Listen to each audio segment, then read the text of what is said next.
Hi friends, అందరికీ welcome back to one more mini vlog. అందరు ఎలా ఉన్నారు, బాగున్నారా?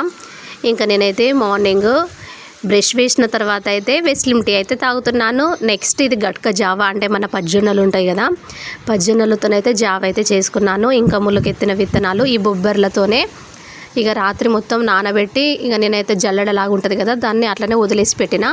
ఇంకా మార్నింగ్ లేచేసరికి మొలకలు అయితే వచ్చినాయి మంచిగా.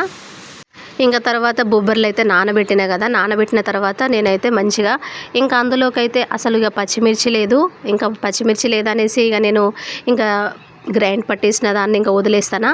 అలా ఇక కొంచెం కరివేపాకు అండ్ ఆనియన్ వేసి కొంచెం సాల్ట్ వేసి మంచిగా ఇట్లా ఇక నూనెలు అయితే వేస్తున్నాను. చూడండి మనకు ఎంత బాగా వస్తున్నాయో.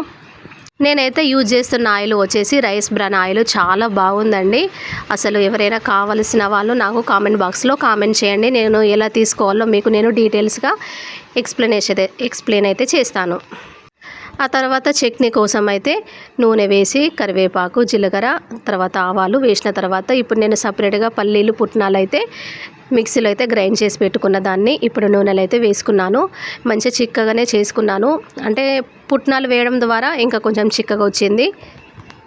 నెక్స్ట్ ఇంకా మళ్ళీ ఇంకా మా బావకైతే వేసి పెట్టాను. తర్వాత ఇంకా మా బావ వెళ్ళిపోయిన తర్వాత నా కోసం అని కూడా నేను ఇవైతే దీన్ని వడలు అనల్లా ఏమనాలి నాకైతే అర్థమైతే లేదు. ఇక నైట్ డిన్నర్కి వచ్చేసి జొన్న రొట్టె అండ్ మటన్ కర్రీ. ఓకేనా? Thank you for watching. Bye bye.